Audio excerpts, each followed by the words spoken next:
Hi friends, இன்றைக்கி வந்து பார்த்திங்கன்னா செட்டிநாடு ஸ்பெஷல் தனி நாட்டுக்கோழி குழம்பு தான் செய்ய போகிறோம். அதுக்கு முன்னாடி நம்ம சேனலை சப்ஸ்கிரைப் பண்ணாமல் இருந்தீங்கன்னா சப்ஸ்கிரைப் பண்ணிக்கோங்க. பக்கத்தில் இருக்கிற பெல் பட்டனை கிளிக் பண்ணிக்கோங்க. அப்போ தான் நான் போடுற ஒவ்வொரு வீடியோ உங்களுக்கு நோட்டிஃபிகேஷனாக வரும். அப்போ தான் என்னோடய வீடியோ எல்லாத்தையும் உங்களால் பார்க்க முடியும். அப்படியே வந்து இந்த வீடியோ பிடிச்சிருந்தா லைக் பண்ணிக்கோங்க. வாங்க எப்படி செய்யுதுன்னு சொல்லி பார்க்கலாம்.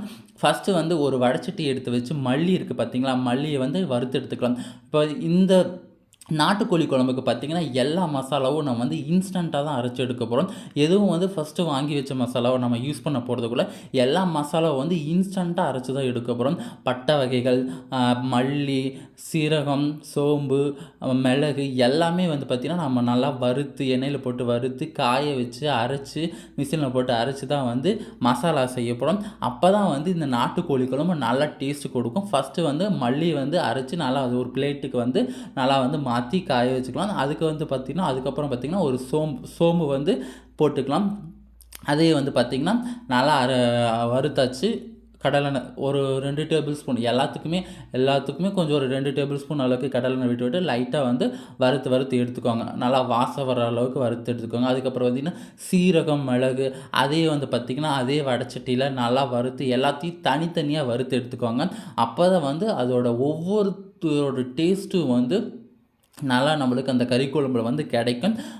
இப்போ வந்து சீரகத்தை வந்து எடுத்தாச்சு. அதுக்கப்புறம் வந்து பட்டை வகைகள், எல்லா பட்டை வகைகளான பட்டை, கிராம்பு, அதுக்கப்புறம் பார்த்திங்கன்னா வாசனைக்காக வந்து ஏலக்காய், கடல் பாசி, அப்புறம் எல்லாத்தையும் ஆட் பண்ணி அதையும் வந்து லைட்டாக வந்து வறுத்து எடுத்துக்கலாம்.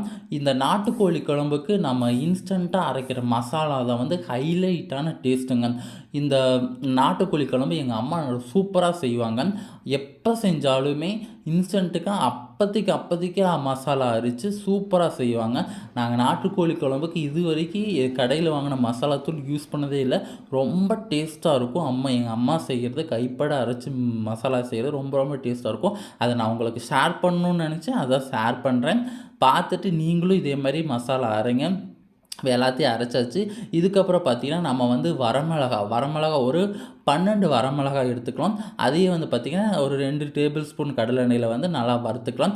கருவேப்பிலை ஒரு 2 கொத்து கருவேப்பிலையை வந்து நல்லா உருவி போட்டு அதையும் கருவேப்பிலையும் வரமிளகாயும் நல்லா வறுத்து எடுத்துக்கலாம். நல்லா வறுத்து எடுத்துட்டு நம்ம ஃபஸ்ட்டு வந்து வருத்தம் பார்த்திங்களா அந்த மல்லி, பட்டை வகைகள், சோம்பு, சீரகம், மிளகு அதோட இதையும் சேர்த்து அரைச்சி மிக்சியில் போட்டு காஞ்சதுக்கப்புறம் நல்லா மிக்சியில் போட்டு அரைச்சி எடுத்துக்கோங்க.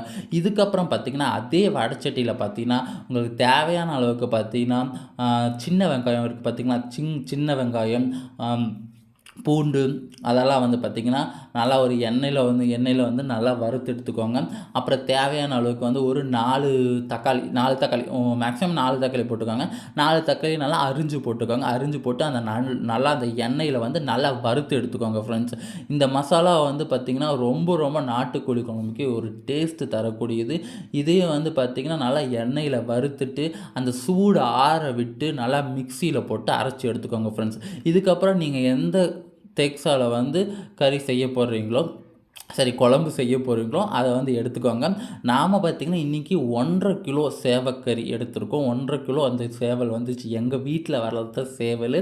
அது வந்து பார்த்திங்கன்னா சாமிக்கு வேண்டி நாங்கள் அறுத்து இதுக்கு 1.5 கிலோ சேவக்கறியை நல்லா வந்து துண்டாக வெட்டி எங்கள் அப்பா தான் க்ளீன் பண்ணாங்க. எல்லாம் பண்ணியாச்சு. அதுக்கப்புறம் பார்த்திங்கன்னா நம்ம அரைச்சி வச்சுருந்த மசாலா வகைகள் எல்லாத்தையும் ஆட் பண்ணியாச்சு. ஆட் பண்ணிவிட்டு நல்லெண்ணெய் இருக்குது பார்த்திங்களா, நல்லா சமையல் நல்லெண்ணெய், அதையும் ஆட் பண்ணியாச்சு. அப்புறம் தேவையான அளவுக்கு மஞ்சத்தூள், அப்புறம் வந்து உங்களுக்கு தேவையான அளவுக்கு உப்பு அதையும் ஆட் பண்ணி நல்லா கையை விட்டு கரண்டி விட்டாலும் மிக்ஸ் பண்ணாதீங்க ஃப்ரெண்ட்ஸ். இப்போ ஊற்றுறோம் பார்த்திங்களா, இதுதான் நல்லெண்ணெய், சுத்தமான சமையல் இதயம் நல்லெண்ணெய். அதை ஊற்றிட்டு நீங்கள் கரண்டி விட்டுட்டெல்லாம் மிக்ஸ் பண்ணாதீங்க ஃப்ரெண்ட்ஸ். நல்லா கையை க்ளீன் பண்ணிவிட்டு கையை விட்டு நல்லா மிக்ஸ் பண்ணிங்கன்னா தான் அந்த மசாலா அந்த நல்லெண்ணெய் எல்லாமே கறியில் போய் மெர்ஜாகி உங்களுக்கு டேஸ்ட் நல்லா கொடுக்கும். ரொம்ப ரொம்ப பார்க்குறதுக்கே பார்த்திங்கன்னா எப்படி மசாலா பார்த்திங்கன்னா எப்படி இருக்குன்ட்டு இதை நல்லா மிக்ஸ் பண்ணிவிட்டு உங்களுக்கு தேவையான அளவுக்கு இதில் வந்து பார்த்திங்கன்னா தண்ணி ஊற்றிக்கோங்க ஃப்ரெண்ட்ஸ். நல்லா தேவையான அளவுக்கு தண்ணி ஊற்றிட்டு நீங்கள் வந்து பார்த்தீங்கன்னா, எப்பயுமே நாட்டுக்கோழி குழம்பு செய்கிறப்ப பார்த்தீங்கன்னா, விறகு அடுப்பில வைங்க. அது ஒரு தனி டேஸ்ட். அது என்னன்னே தெரியல. எப்போ நாங்கள் நாட்டுக்கோழி குழம்பு வச்சாலுமே விறகு அடுப்பில தான் வைப்போம். அது வந்து எதுக்காகன்னு தெரியல. விறகு அடுப்பில வைக்கிறது ரொம்ப ரொம்ப இது ஸ்பெஷல். இப்போ பார்த்தீங்கன்னா, நாங்கள் தண்ணி நல்லா ஊற்றியாச்சு. தேவையான அளவுக்கு பார்த்தீங்கன்னா, தண்ணி ஊற்றியாச்சு. தண்ணி ஊற்றிட்டு நல்லா மூடிய போட்டு மூடியாச்சு. இதுக்கப்புறம் பார்த்தீங்கன்னா, விறகு அடுப்பில வந்து விறக நல்லா வந்து பார்த்தீங்கன்னா, எரிய வச்சுட்டு எடுத்து தேக்ஸாவை எடுத்து வச்சாச்சு. நல்லா வந்து கறி வேகட்டும்.